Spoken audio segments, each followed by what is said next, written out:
Welcome to this week's edition of World Crisis Radio. This is Webster Tarpley reporting from Washington, D.C. First of all, a program note.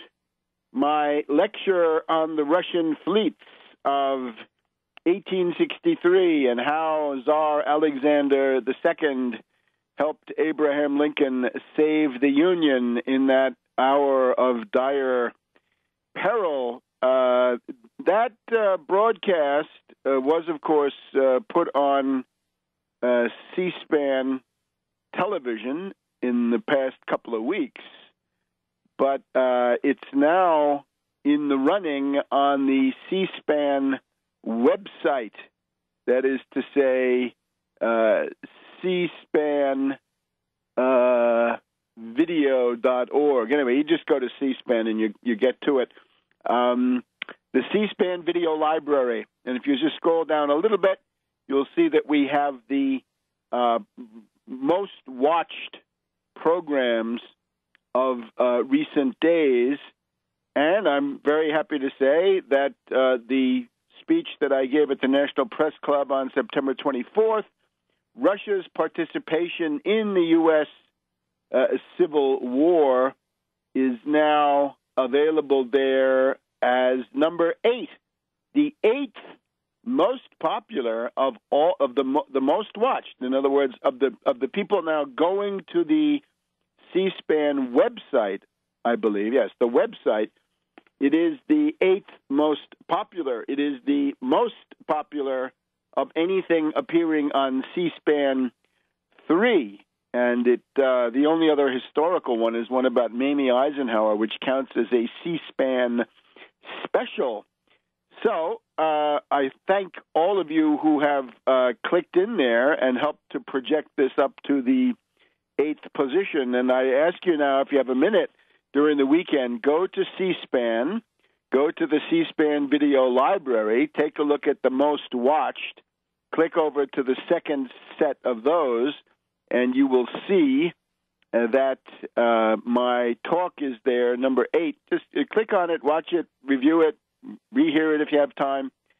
And this I ask because it would be highly advisable for this to be rebroadcast, especially to dissipate the unfortunate effect of the Perino study, right? The Perino study of Lincoln, which does not accord the necessary emphasis to the critical Russian alliance, which is what made Lincoln's victory in the Civil War possible. Without that, you would have had Britain and France coming in on the side of the Confederacy in a very, very difficult situation. Slavery, most likely, would have dominated in at least much of the Western Hemisphere, certainly from the Mason-Dixon line to the South Pole.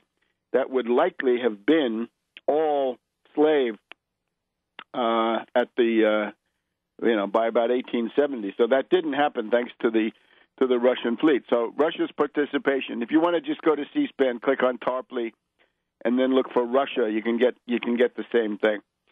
So that's C-SPAN. That's a light here in this unfortunate overall situation. Although we've got now some positive news. The U.S. election, obviously a very mixed bag. How could it be otherwise? But positive results to be sure. First of all, we're now referring to all the mayoral elections, the Virginia, New Jersey elections, the New York City elections, and so forth. First thing we can say is the Tea Party has been repudiated everywhere. All important races, the Tea Party has lost. The only possible exception is Attorney General in Virginia, which is now locked in a too-close-to-call recount. There, the Tea Party fanatic, the social bigot Obenshine, had a big lead early in the evening, but it didn't last. And as the Northern Virginia suburbs came in, it became neck and neck, and it's now a virtual tie. There will be a recount that may take weeks or even months before the winner is known. So as of tonight, as of today, we can say The Tea Party fanatics were turned back everywhere. They were repudiated. They were rebuffed. They were routed. The other thing we can say is that there is a definite left turn in mass psychology. We'll go through this in a minute, but when we get a trade unionist in Boston, an ultra-left in New York, a Clintonista in Virginia, and so on down the line, apart from the hideous features of some of these individuals, to be sure, that's a left turn. In other words, it means that the forces of reaction, the Koch brothers, the National Rifle Association, the Dement machine, the forces of Cruz, and so forth, the so-called libertarians, the reactionaries of Rand Paul and Ron Paul, all of them are defeated and in disarray. In particular, inside the Republican Party, we've now got open war, and it's this four-way division of the Republicans. You'll recall it now. The legions of greed, the Wall Street and corporate money men, the social bigots, they like to call themselves Christian evangelicals. I don't see anything Christian about them. The warmongers, the neocons, and then the libertarians, obviously starting with the stoners, right, the people interested in narcotics, but then getting into this very ugly right-wing anarchist anti-government phenomenon that we've seen in the government shutdown and the attempt to bankrupt the United States with the debt ceiling. There's now war among these, and in particular, it's that the legions of greed look at the libertarian anarchists and say, you almost bankrupted my predatory derivatives interests, right? If you had pulled your shenanigans with the debt ceiling and bankrupted the United States, I'd be wearing a barrel because I would have lost on all my shorts and my longs, and that would have been an upheaval. So the legions of greed look at these right-wing anarchists of the Cruz, Dement, and related types, Amash, whatever his name is, Rand Paul even. They look at them as an existential threat. In other words, they're destroying the racket of these predatory money men, and there's not much to choose between them, is there? They're both forces of chaos. Perhaps the anarchists, the chaos element is a little bit more immediate. The other thing is that the legions of greed are not happy with the social bigots. This came to the fore in Virginia. The money people in Northern Virginia and elsewhere looked at Cuccinelli, social bigot, and said, look, you're going to be running around worrying about abortion and gays and contraception and other issues. We don't care about that. Those are rube-based. That's to get the yokels on board, but that's not really what we're about. We're about union busting, tax cuts for the rich, deregulation, and so forth. And they look at Cuccinelli and they say, your record is wanting. You've wasted too much time on the rube bait. In other words, you've somehow become confused. The rube bait is the cover story for the reactionary union busting and related policies. It's not a goal in itself. So a lot of them refuse to give money to Cuccinelli. He goes down to defeat, and this was a rather interesting result. Now, the other thing, so this means the Republican Party in big trouble, because if that four-way alliance can't be maintained, the Republicans collapse. They've got to have the money element and the social bigot element. The social bigots are their ground troops. If they don't have them, then they can't win elections. The warmongers, not enough. The stoners and anarchists, also not enough. So it's very definitely a tremendous crisis for the Republican Party. Could lead to their destruction. We'll be watching. Back in a minute.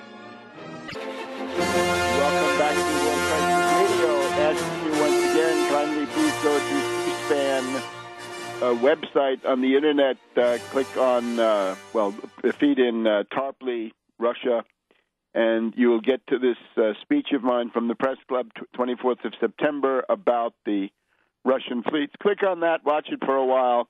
It's now number 8 in overall popularity on the website, and if it goes higher, a good chance it might get rebroadcast to the to be able to refute the, I think, distorted picture that's being offered by Perino and certainly other existing portrayals of these events on C-SPAN. So the Brand X history needs to be countered. So please don't forget that. So repudiation of the Tea Party. Tea Party defeated everywhere. Left turn in mass psychology. Now, I'd be the first one to say, look at de Blasio in New York, right? This is not a real step forward. It's a faker who operates under left cover, and more explicit left cover by far than Obama ever did, right? By way over left. But, of course, a faker controlled by Soros, Morgan Stanley, Goldman Sachs, you name it. But to the average person, this is a left turn. So certainly E.J. Dionne in the Washington Post of yesterday, a nudge to the left. The center of gravity in American politics moved left in Tuesday's off-year election. No doubt about it. And in terms of mass psychology, certainly that's true. The reactionary Republican machine is crumbling. The legions of greed are at war with the libertarian stoner anarchist faction who want to destroy the government. And in another fundamental way, the legions of greed are at war with the social bigots who don't want to pay enough attention to the money needs of the money men. They want to go out chasing their ideological chimeras about homosexuality and abortion, right? Guns, God, gays, and abortion, right? Those great wedge issues. That's what they are. That's what those guys want to do. The money men say, no, pay attention to our money needs. So that can blow them up, and we're hoping that this will now play itself out. Already, it's like the German army in 1918. There's a stab-in-the-back legend among the Cuccinelli reactionary Tea Party supporters. They say, the money men let us down. They should have given us more money. We could have won. Dubious, right? This is the Virginia Republican Party who ran what can only be described as a war on women. We'll try to get to that in a minute. Now, there are also, the other, of course, the big thing, the Tax Wall Street Party is on the map. Randy Credico, the Tax Wall Street Party in New York City, went all the way to November, got 12,000 votes back in on September 10th in the Democratic Party primary. This time, of course, it's more difficult to get people to experiment with a protest vote when they're facing this ogre Lota. Lota scared a lot of people, right? The prospect of another 4 years of dictatorship of finance capital as we've had it under Giuliani and then under Bloomberg. That was scary. So Credico was cut down to about 650, 670 votes. But if you notice, he defeated 5 other candidates who were on the ballot, and he just about tied the Socialist Workers' Party. And the Socialist Workers' Party has been there for 75 years, right? Since 1938, there's been the SWP, right? The Trotskyists of the Fourth International, and they were just slightly ahead of Credico. So this adds up to programmatically planting the flag, making the point. Tax Wall Street Party is here. He was going with a 0.5% tax on stock, bond, and above all, derivative turnover. This would have more than doubled the city's income, made possible the entire social reform program that de Blasio talked about, but will not deliver. We're bracing ourselves already for the first betrayals by de Blasio. The other thing now is, in terms of this this overall shift, there's now a bifurcation becoming visible in the Democratic Party, and this is exactly what I told you to look for. The goal is destroy the reactionary Republicans in place. play upon the division between the traditional reactionaries and the outright fascists, right? The fascists are the ones who want to destroy the government, bankrupt the government, and so forth. The reactionaries, of course, would be the money men who simply want to continue their racket while increasing their take. One interesting fact, the new mayor of Boston, Martin Walsh, is a crat. He's a trade union bureaucrat. So here we see here's the coverage from the Washington Post also on Thursday. Voters in New York City and Boston on Tuesday chose two Democratic mayoral candidates who represent archetypes of the party's activist government, labor-dominated past. Well, maybe the world, has gotten old and now it's becoming young again. Both mayors-elect ran on a platform of economic opportunity and fairness, an issue that resonates more among Democrats at a national level in the wake of the Great Recession. New York's Bill de Blasio and Boston's Martin Walsh share a strain of economic populism with some of the party's more liberal members in Washington, like Senators Elizabeth Warren, D. Mass, and Sherrod Brown, D. Ohio. You get the idea. They're looking at something different. Populist, pro-labor Dems. Notice, this is not the Democratic Party of Wall Street servant Obama, not the party of Schumer, New York Senator, not the party of Durbin, and so on down the line, right? It's not the plutocratic Wall Street corporate wing. No. You can see already the fault lines, the fissures. Destroy the Republican Party, and the Democratic Party flies apart. That's the goal. That's the only way I see out of a historical blind alley, which is otherwise quite tragic for this country and for the world. And, of course, we don't have it. What do we have? We don't have resources. We're lucky if we have car fare on some days. But we can still do it because what you're trying to do is catalyze the movements, use the power of ideas to catalyze the movements of masses in motion and large institutions. Just adjust them a couple of degrees because you're not telling them to do something that they don't want to do. You're trying to get them to do things they say they want to do, but in effect do not do. So, number one, destroy the Republican Party in place. Number two, promote the split of the Democrats into populist pro-labor on the one side, plutocratic pro-Wall Street on the other. And we're going into a 2015 upsurge. As I predicted in June of this year at the New York Left Forum, the 7-year itch, an upsurge is coming in 2014, 2015. We have it from the New Statesman of London. Welcome back to World Crisis Radio, Webster Tarpley here in Washington, D.C. I hope I footnoted everything. I was quoting there from the Washington Post of Thursday, November 7, 2013. I don't want to be a plagiarist like Rand Paul.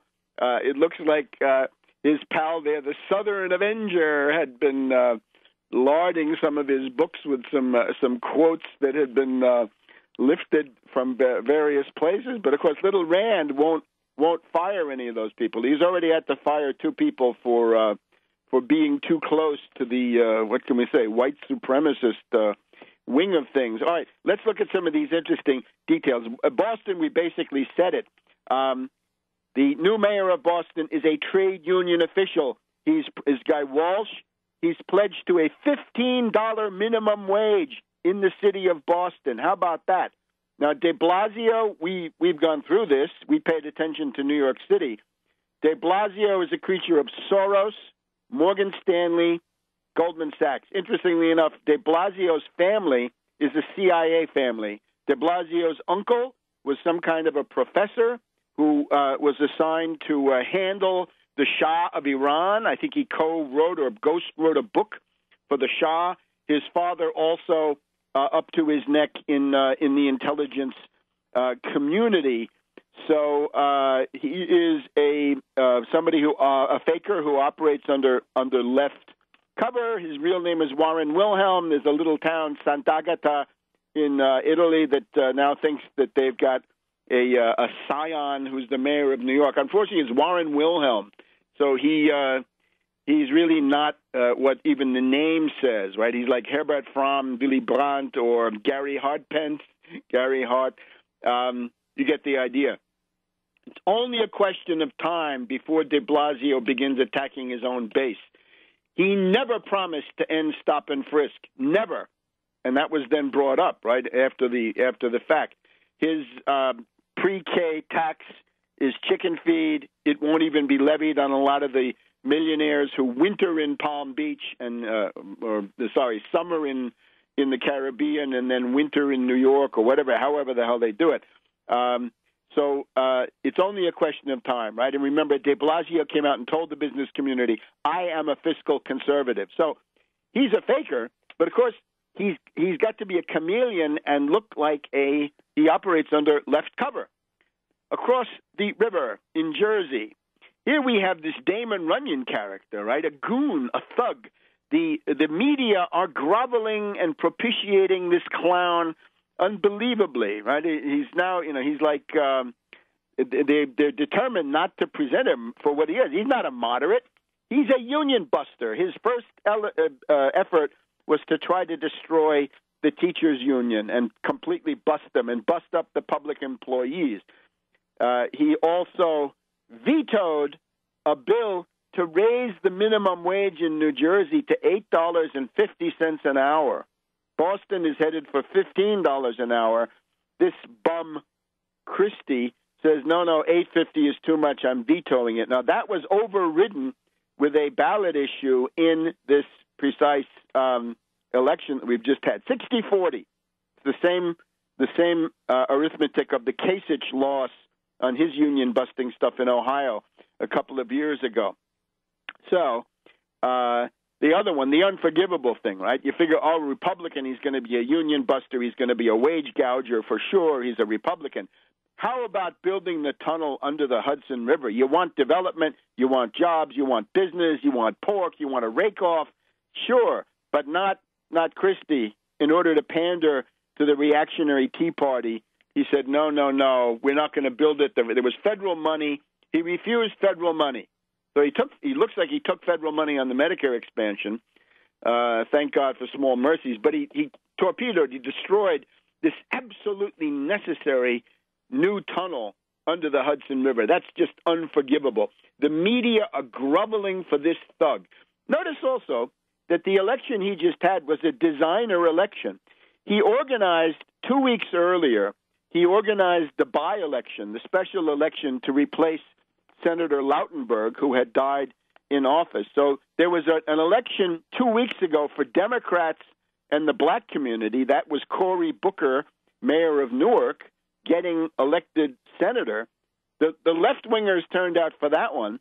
And now this one was considered, the one this week, this was an election for reactionary Republicans, and that was for Christie. So when they say the Latinos voted for Christie, it means the tiny portion of the Latino community that chose to come out in this second election, right, much reduced, I'm sure, compared to the first one, they voted for Christie. So he stacked the deck by having two elections, a designer election, one election designed to attract Democrats, the second election designed to attract his reactionary Republicans. So this guy is a fraud. He's a Potemkin candidate. And, of course, New Jersey, the Garden State answer to Hermann Goering, Reichsmarschall, head of the Luftwaffe in World War II. And the idea is that he's supposed to be an austerity enforcer, right? He's going to bully you and goon you and thug you until you quit. He likes to pick on women. He's a bully. Scratch a bully, you're going to find a coward. He's dirty as all hell. We now have this book from the two authors, Halperin and Heilemann. Why did Mitt Romney not pick this goon to be vice presidential candidate? Because Christie was a running dog for Bernie Madoff. He was a lobbyist for the trade association of which Bernie Madoff was president, and Christie's job was to convince the New Jersey legislature in Trenton that there should be no financial watchdog agency looking at financial fraud of precisely the type that Bernie Madoff was practicing. So this guy runs interference for Wall Street. He's a running dog, a goon for these predators, derivatives, mongers, hedge fund hyenas, and all the rest. And there are other stories about his excessive spending, his first-class flights, feeding on the public trough, and all of that. Then we get to Virginia, and, of course, here it's the Republican Party, right, of Bob McDonnell. Now that the election is over, Bob McDonnell, the current Republican governor, may well be indicted on bribery, gifts that he took from a businessman.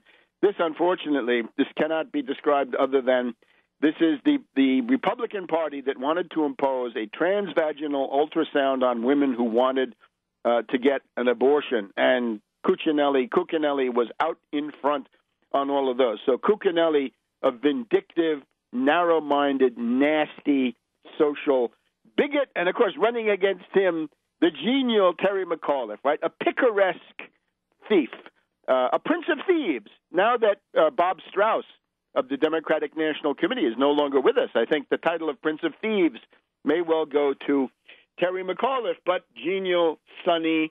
He challenged the National Rifle Association, defeated them. The lieutenant governor was a Jeremiah, the Republican candidate, a black preacher with all kinds of strange ideas. The Democrats won that one, and as I say, the only one left over is the Attorney General.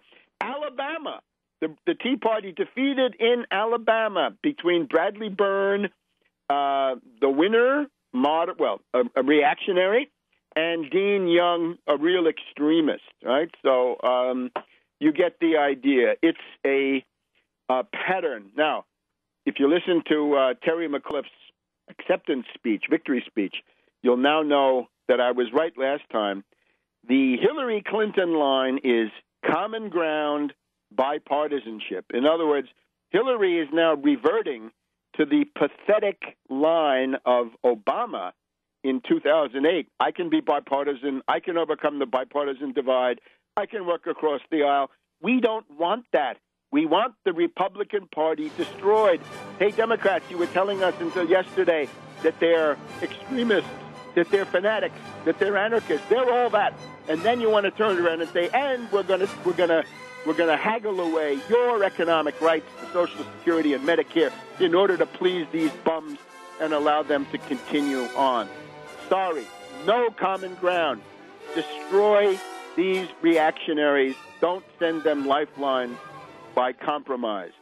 Welcome back to World Crisis Radio. This is Webster Tarpley in Washington, D.C. Now, changing gears, we want to continue our coverage that we've been doing in the last several weeks on the very important, I think, world-changing visit, the North American tour of Sister Agnes Mariam of the Cross from that monastery of St. James in Kara, Syria. And people will remember I got to know Sister Agnes Mariam about 2 years ago, November 2011, when she hosted an international delegation, including Thierry Maison of France and myself and others from Italy, Belgium, many other countries, to come there and see the truth of what was going on. And she gave us the proper orientation to understand the truth of these matters. So Sister Agnes Mariam is now in the United States, and we wanted to get the first of what I hope will be weekly reports from Paul LaRudie of the Syria Solidarity Movement. This is where you can follow what Sister Agnes Mariam is doing. It's Syria Solidarity Movement on the Internet. There's a calendar there. Got to look a little bit to find it, but be persistent. You're going to see that it's there, where she's going to be, and what days. So I want to welcome Paul LaRudie and ask him, can you bring us up to speed on what this tour is like? I believe she's been on the road in the U.S. for about a week now. Please tell us everything.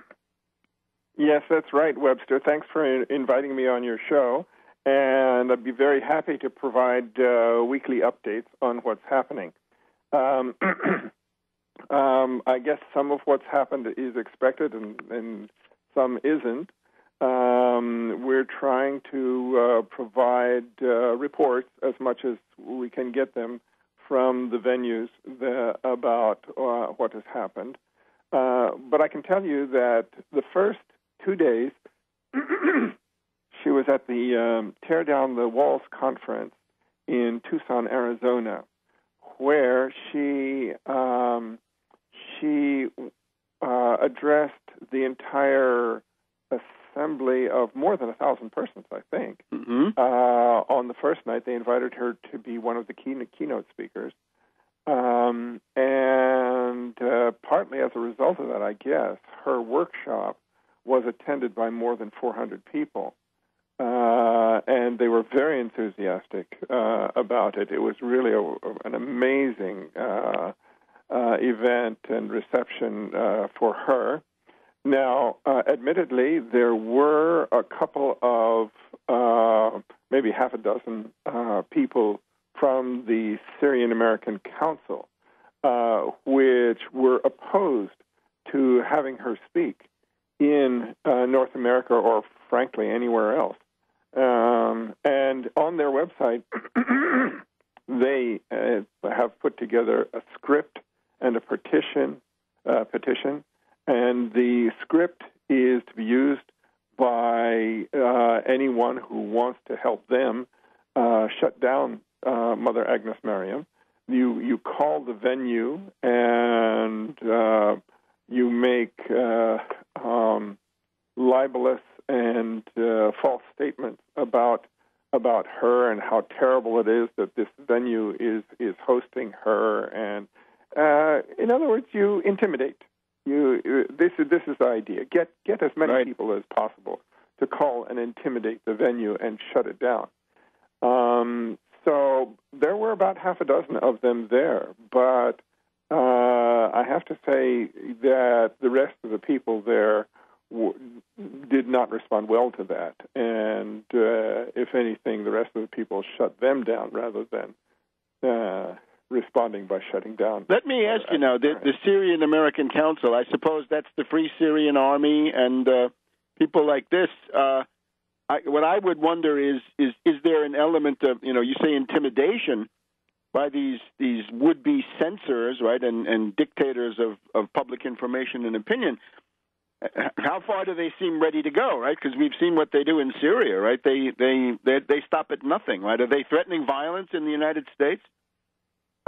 There may be one or two people. We actually had, I would say probably only one person in the Bay Area who actually threatened violence, and then later he more or less apologized. He didn't actually commit any violence, as far as I know. I have to say that we have tried to control the situation at the events a little bit, just be a little security conscious and keep the format with, for example, written questions, so that we don't allow someone up to make a monologue that dominates the event and this kind of thing. And that's worked quite well so far.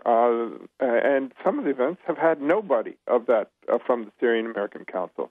But they almost invariably have made phone calls to the venues, almost every single one. And they can go right to our website, as can you and your listeners, to find that information there. And thank you for suggesting that they go there.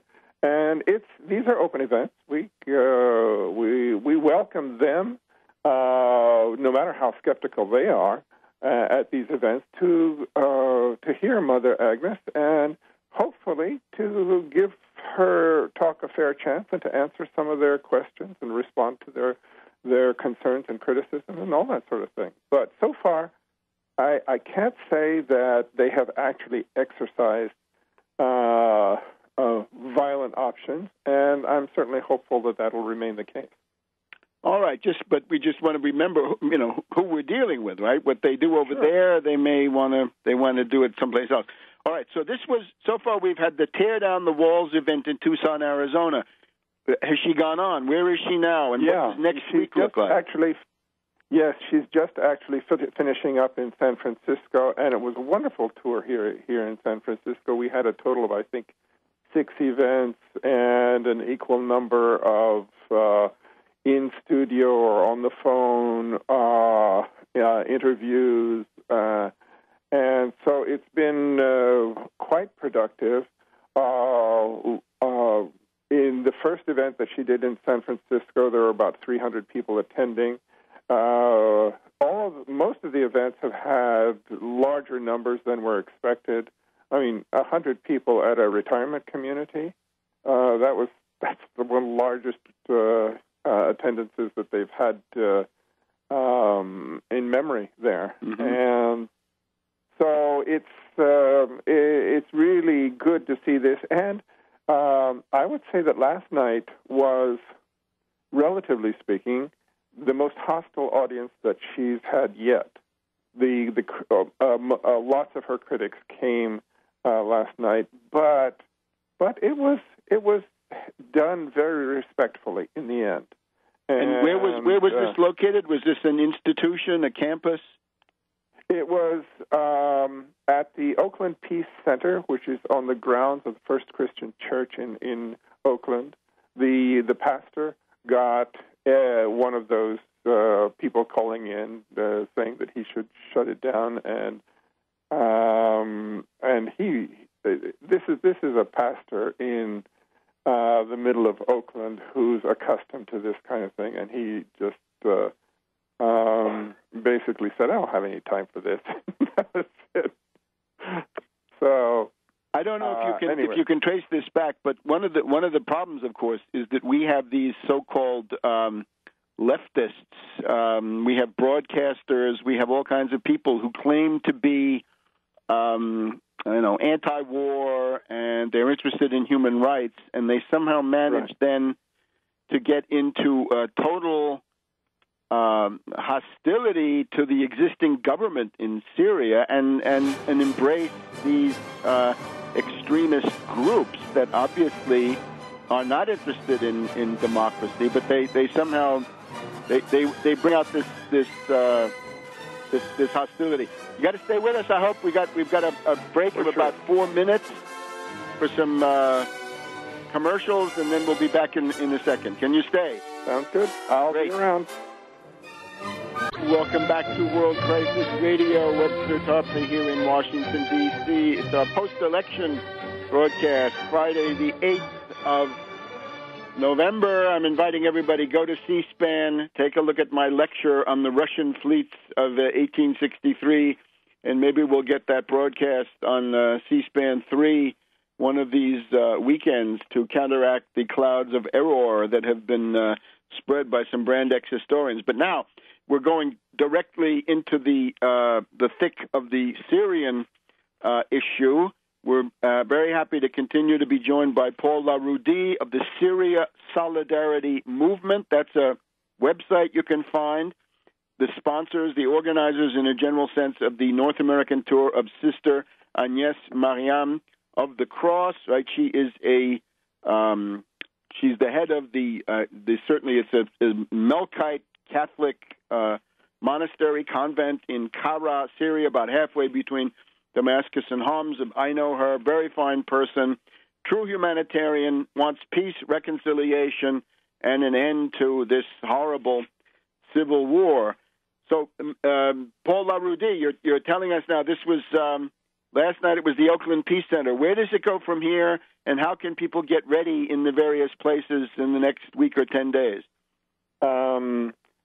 She will be flying to Southern California tomorrow, and there are events tomorrow and Sunday in Southern California.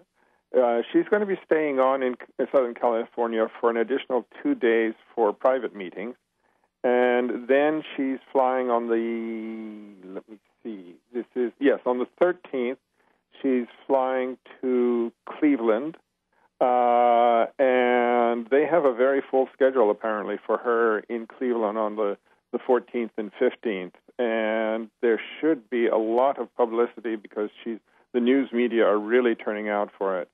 Then on the 16th, she flies to Denver, and they have an event that evening. The Northwood Presbyterian Church, I think it is. Anyway, you can see it. You can find it at the calendar online. And the following day, there's another event, and also, I believe, an interview. I think it's a television interview. I'm not sure. And then that evening, she flies to Lincoln, Nebraska. That's the 17th. On the 18th, she'll have some events in Lincoln, and on the 19th, she flies to the UK. Well, actually, first to Toronto, and she catches a flight from there to the UK, where she will be until the 30th, including possibly a trip to Rome during that time to meet with a delegation to the Pope. If you want to go through some of those locations in Britain, we have quite a few listeners over in the UK. So if you want to just tick them off, please do. Yeah, actually, I don't have that itinerary. It's the UK organizing committee that's doing that. I'd be happy to put you in touch with them. But but anyway, she'll be flying back to Toronto on the 30th of November, and her first event is on December 1st there, and she'll have about 5 days of events in Canada, and then on the 6th and 7th of December, she will be in New York City, and we expect a very full schedule and lots of stuff going on in New York, and probably some large crowds as well. And then she flies into Washington on the 8th. We don't yet have an event on the evening of the 8th, but Monday and Tuesday, we're going to get as many visits as possible to the Hill and possibly other governmental contacts while she's there. Right. Now, I'm interested in the last part, because I can help you with quite a bit of that, right? And you want to obviously maximize the number of congressional appointments, right? And you got to look in some strange quarters, right? You're going to be surprised the people that are going to be interested, right? Not all, of one stripe or another. But certainly here, if you're going to come to Washington, D.C., you've got to have an event at the National Press Club, and we can certainly work on that. And then we've also got, there is an activist community here. Washington, D.C. is unlike some other places, right? Politics here is a business. People do it for money. Right. There are a lot of mercenaries. But there are also people who are concerned with, idealistic humanitarian issues of peace and so forth. So I think I'm in touch with a lot of those. So I hope we can work together, because I think we can fill that part out. And indeed, between New York and Washington, I think national media, network television, big cable television should be highly interested. Right, the State Department obviously is not happy, but they don't rule the world either. So we'll push ahead. Yeah, I'm hoping that the preceding events, will build to a kind of crescendo at that point, and then she'll have better access, and there'll be demand for her, and so forth. So anyway, but that's her last stop in the U.S., and she'll be leaving on the 11th to go back to Lebanon. I fully expect that it's very likely that there'll be another tour in the new year, perhaps in the spring, because already the demand is outstripping her current schedule. Good. I would recommend to people, there's an interview of Sister Agnes Mariam with Peter Phillips and Mickey Huff of the Project Censored. You have that on your website, right? Syrian Solidarity Movement. Correct. And there, in about half an hour, you get a summary of the analysis, at least the general outlines of what she has to say. And I think that's something that certainly deserves to be heard. We here have tried very hard to put out her study, right? The detailed refutation of the faked or manipulated videos that were used after August 21st to try to start a general war, and thank goodness that fell through. But in the time we have left, Why don't you tell us a little bit about yourself and a little bit about the Syrian Solidarity Network and how you came to this? Last night, one of the skeptics, one of the questions was about how where our income is coming from for the trip. And I should say that this is entirely a grassroots operation. The money came by asking every event to chip in to the overseas costs and the shared costs, and then to fully fund the local costs, including the airfare to the city where they're flying. So this was entirely funded locally, and typically they weren't even out of pocket on it because they're getting reimbursed by passing the hat at the events themselves, and it covers it. So anyway, to dispel that. Now, about where this started was with conferences and things that happened last year that got us in touch with Syrian nonviolent groups and so forth, and a delegation was created to go to Syria last August. Then, and I was asked to invite Mariam McGuire, and I did. She turned us down at that time, but that was because she was already working on another delegation with Mother Agnes Mariam, and she was putting together this delegation, and I was one of the people that was invited to go on it. So it was supposed to take place in February, but we went in May, and out of that came the impetus for this movement and to bring Mother Agnes's message here. You could just hang on 1 second. The music is our hard break. We'll just get a couple of more minutes in the next segment if you can hang on, and then we'll let you go. Welcome back to World Crisis Radio. Just a couple of more minutes with Paul Larudi of the Syria Solidarity Movement. They are, generally speaking, coordinating, I guess we can say, the visit by Sister Mother Agnes Mariam de la Croix from the monastery of St. James in Kara, Syria. And she, of course, is one of perhaps the leading world humanitarian Irenic spokespersons looking for a concord, right? Looking for a policy of political solution through negotiation. It's the Masala movement. Can you tell us a couple of words about that? Yes. In fact, she does not describe it as political. She describes it as non-political. Okay. Because it is on the basis of reconciliation among anybody who's fighting with each other.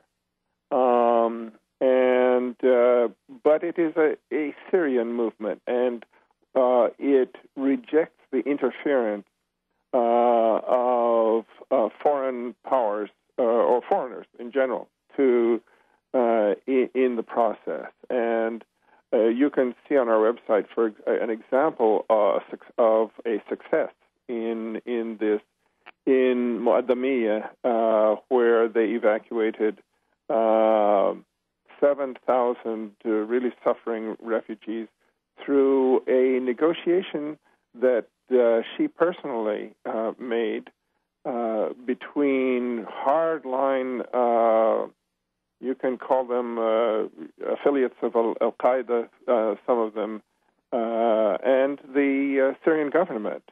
And the remarkable thing was that they allowed her to come into their headquarters and talk with them, and it was very cordial. And then on the way out, they escorted them to the place where the army was, and there you had soldiers and these hardcore rebels, conversing together, shaking hands, and the soldiers offering them cigarettes. And so it's this is what she's talking about. She's often accused of being pro-Assad because she's not anti-Assad, and she does go into Assad government, Syrian government offices, and for the purpose that she tries to maintain good relations with everybody. So this is, she tries to solve problems, basically, is what it's about. And if this can grow widely enough, she thinks that it could be a solution to the problem. All right, wonderful. I would just say that if you look on the Internet, you're going to find the wildest, most unbelievable charges against her.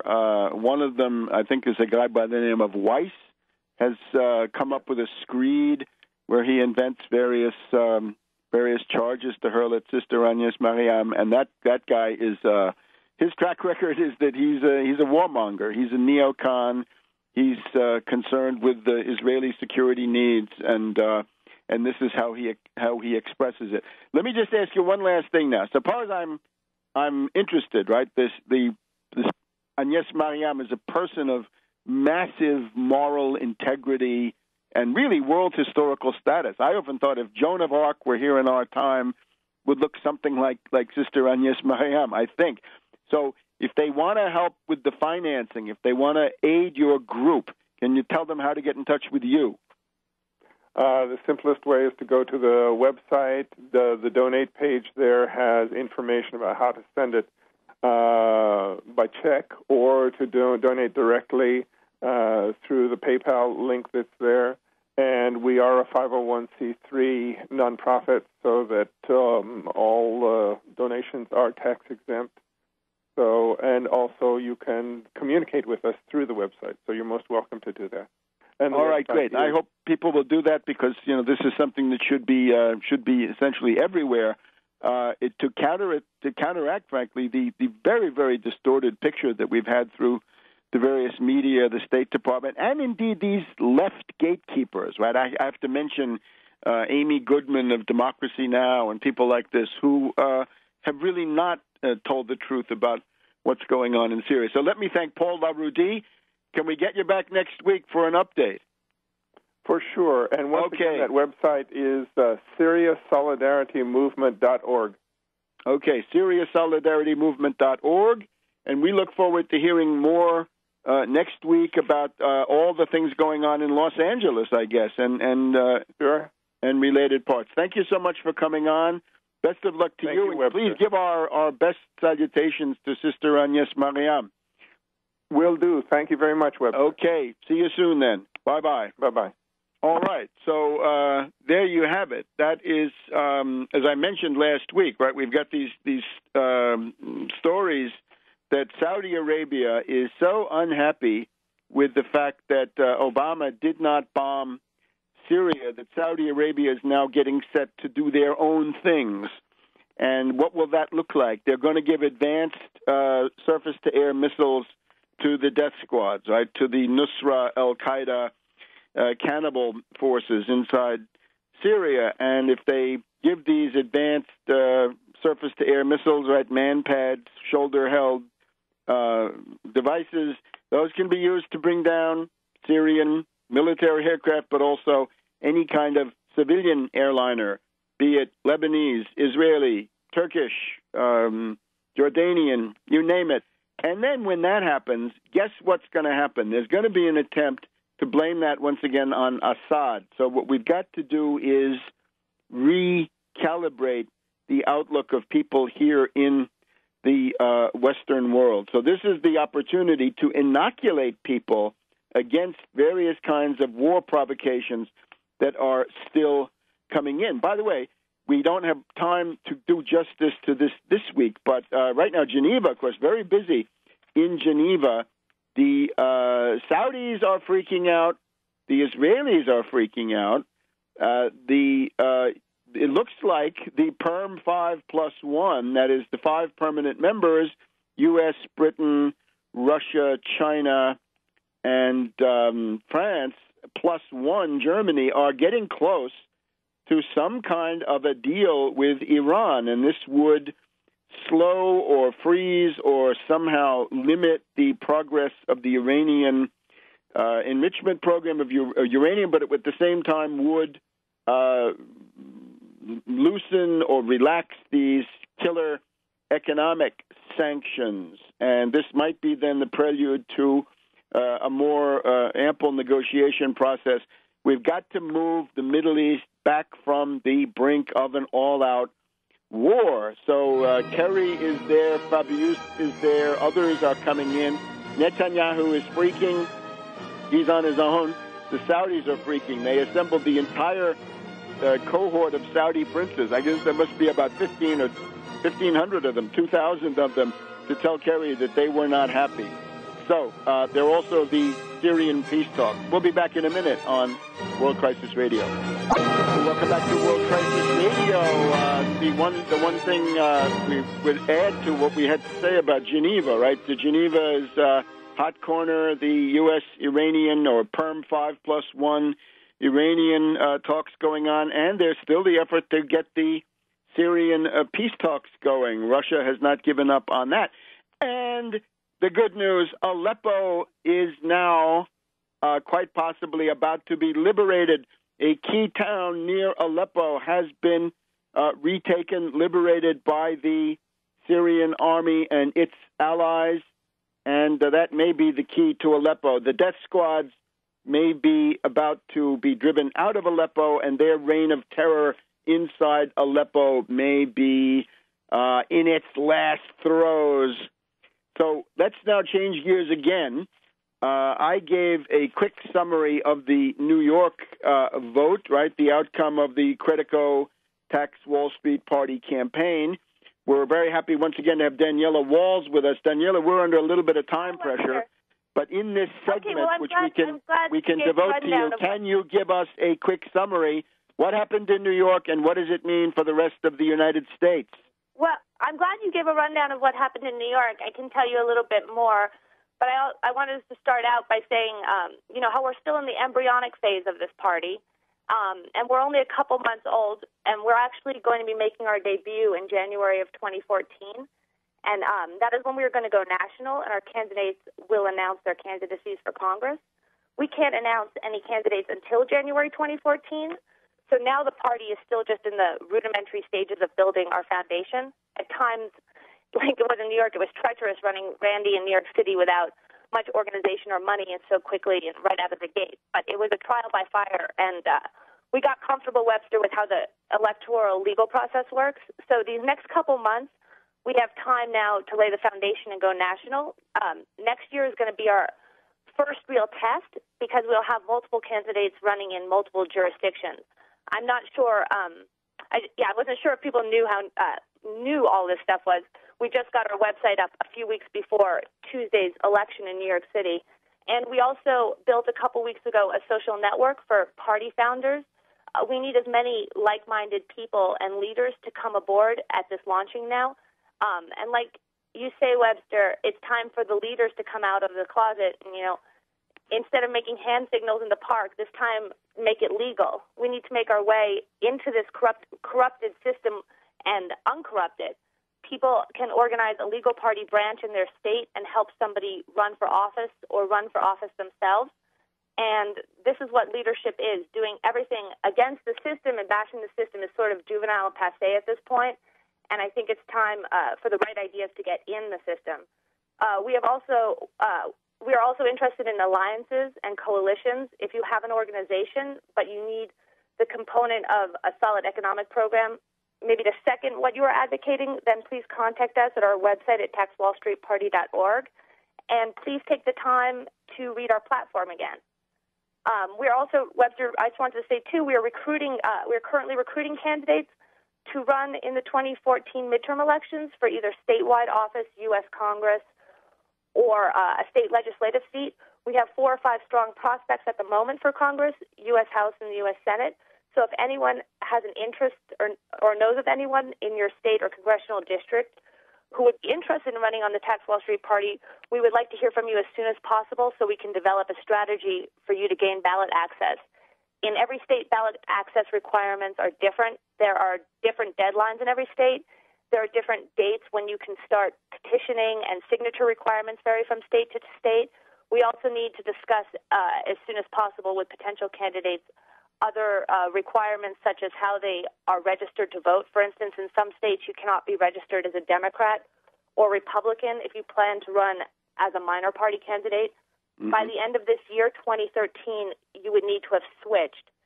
If you wait till January 7th, Webster, to switch your voter registration, the state will say you are ineligible to run on the Tax Wall Street Party. There are also residency requirements. There's a lot of quirky rules regarding candidacy, so this is why it would be nice if candidates would get in touch with us now. And again, you can contact us through the website, taxwallstreetparty.org, or email me at taxwallstreetparty@gmail. And the founder site is also very important. We have programmers to help build us that social network as a place to discuss future strategies and plans. And the network includes individual state organizations so that members can discuss things relevant to the party with other members of their state. So email me for an invitation. And then a little bit about what happened on Tuesday. In New York City, my take on it is that the establishment won. The establishment won big. You can make a pretty strong case that de Blasio is nothing but the entire establishment, Webster. He's the real estate establishment, Wall Street, the SEIU. The establishment won on Tuesday. Nothing good really happened. But of course, since he has to operate under this left cover, it's just a question of time before he begins to be perceived as attacking his own base. He's going to renege on stop and frisk. He's going to act as the fiscal conservative that he proclaimed himself to be. In other words, this is now very unstable, right? Bloomberg was a reactionary. Everybody knew it. He's a Wall Street thug. Nothing new. This de Blasio is supposed to be the angel of progressive renaissance in New York, and when it's clear that he's not, that sets the stage for a blow-up. It's not. It won't be long before he disappoints. The results were a little discouraging for all the third parties, as their vote totals were lower than they've ever been before. And this election was discouraging for every third party involved. I was even looking at the city council races in New York, even in races where it was only one-on-one, like a Democrat with an independent, where the Republicans didn't field a candidate. They got wiped out too, meaning anyway, in those cases, the independent would usually get at least 10, 20, 30%. In this case, they were getting like 1%, 2%, and 3%. So Tuesday was all status quo. De Blasio, like you said, is not going to come in now and make any earth-shattering changes. And nothing new happened. De Blasio was expected to win. New York City is an overwhelmingly Democratic city because of Bloomberg's wealth and, New York City's high crime rate in the early 90s. That led to aberrations, Giuliani and Bloomberg, but nothing unusual happened in New York City on election day. It was, solidly blue city, and they elected somebody who was like Obama in a lot of ways. Unlike, other Democratic candidates, he did need to be sold as more progressive. But as far as any implications when he begins to govern, nothing's going to change. Wall Street is going to keep on the same as they've always kept on. The financial oligarchs will be running everything. There isn't okay, but look, let's also, there's a bright side. You look at this city, right, with all, it's 90% Democratic or whatever it is. Still, the Democratic Party could not elect anybody after Dinkins in 1989. So we've had about a quarter century of the naked dictatorship of finance capital. Now we've gone to the camouflaged dictatorship of finance capital, and I would call that a minor step forward. In other words, I think it's a hopeful sign. It shows that you can't just go with a straight, reactionary in your face. It's got to be somebody who's going to fake it. And if you look at de Blasio's left cover compared to Obama's, de Blasio is way further left, right? Obama was a neoliberal, bipartisan, all this other stuff, right? De Blasio is substantially different. They're having to camouflage it more and more, which is a good sign. Because when they can't go any further and it busts apart, then people are going to have to take a harder look at what's going on. We may have a mass strike in New York City next spring. I think that's the working hypothesis. Well, that would be good, and we need to be there with the Tax Wall Street Party. Exactly, with program. Because nobody else is going to bring program. Not let the... So are we done today, Webster? Should I say goodbye? We can give you a couple of more minutes if you have something of earth-shaking importance. Come back in a couple of seconds and give us the contact information, and we'll be moving on again next week. Back in a minute on World Crisis Radio. Welcome back to World Crisis Radio. I realize this is now our last segment. Daniela, why don't you just quickly give your contact information, people interested in the Founders site, interested in exploring possibilities of running for office, how the Tax Wall Street Party can help people to realize their political dreams, ambitions, and serve the country. Okay, well, you can contact us through the website at taxwallstreetparty.org or email me directly at taxwallstreetparty@gmail. And if you want to be invited to the Founders Social Network, send me your email at taxwallstreetparty@gmail, and I'll send you a personal invitation because it's an invite-only site. And you were talking about the upsurge of a new Occupy at the end of 2014 that's being talked about. And we were talking about, who is going to dominate this. Is it going to be the Assange, the Snowdens, the Russell Brands, or finally a program? And right. Our goal, or my aim, is to have Tax Wall Street Party step in almost where Occupy fell short, offering our program at a party and a practical way to have our demands met by electing people. We have to do, almost what the Tea Party did and make it into the political arena. Some of my friends think I'm naive to work within the system.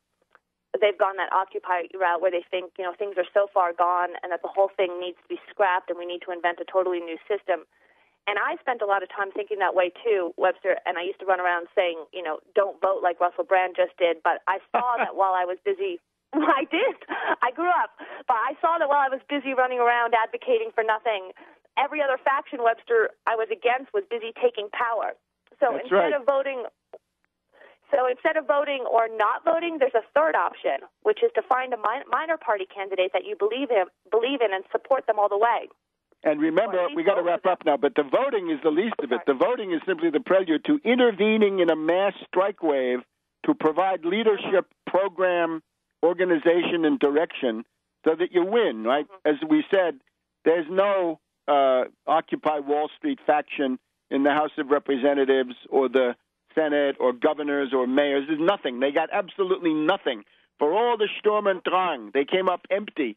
The Tea Party is sitting there with 70 or 80 lunatics in the House of Representatives. This kind of asymmetry has to end.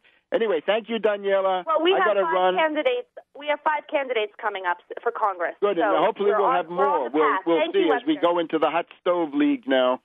We'll have more. Thank you so much, Daniela. Come back next week. We'll have more time. We had to do Sister Agnes Mariam today. Okay? Oh, wonderful. No problem. Bye-bye. See you soon. Thank you. Now, I just want to give you some headlines now because we're down to the last minutes. Ron Paul gave the kiss of death to Cuccinelli, nullification. Remember, all that stuff with nullification, interposition, and secessionism is poison among patriotic Americans, and that's how the Federalist Party was destroyed in 1814, 1815. They flirted with secessionism. That was the end of them. I call your attention to the Roger Stone documentary Pandora's Secret, which was on CNN yesterday. This certainly shows the benighted ignorance, the hysteria of the green anti-technology, anti-progress, anti-science mob. The portrait that they gave of Helen Caldecott, I think, captured her superficiality, her bluster, her profound ignorance, her rage and irascibility. The representative they had on there from the National Resources Defense Council was pathetic. She said, this is not 1970s hysteria. That's exactly what it is. And the tragedy is that people have been dying in the third world for lack of cheap, abundant power. And don't tell us that windmills and solar cells are going to do it. This is simply a bad joke. There's not enough land on Earth to go with those things. So we also want to be aware, as I said, Aleppo about to be liberated. And Daniela mentioned this Russell Brand. Now, this character, this decadent individual, I knew very little of him, but what we see is the hyperactivity of British intelligence, right? We had Snowden, Assange, Greenwald, and now they were getting a lot of publicity from The Guardian, of course, right? Notice Snowden, Assange, Greenwald, they told you nothing about the operations against Syria, nothing about the operations against Egypt or Libya, nothing about the Arab Spring, nothing about what was going on with the CIA backing the Muslim Brotherhood. There was nothing about the Israelis.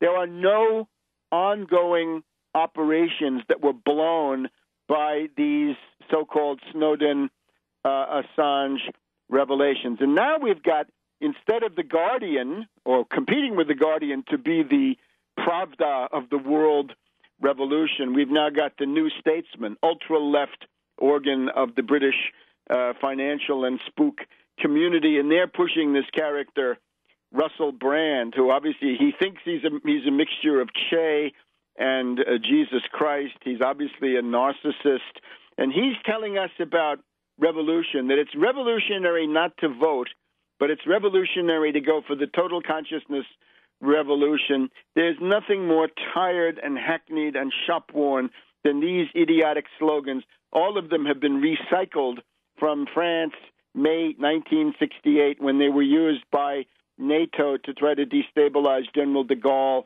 and open the way to bigger and better U.S. domination of Europe. And notice, when you get somebody of this ilk, right, somebody from the entertainment world, it's the Situationist International. We can smell ad busters, this vaguely radical chic, vaguely pornographic, vaguely substance abusing world, maybe not so vague, maybe more explicit.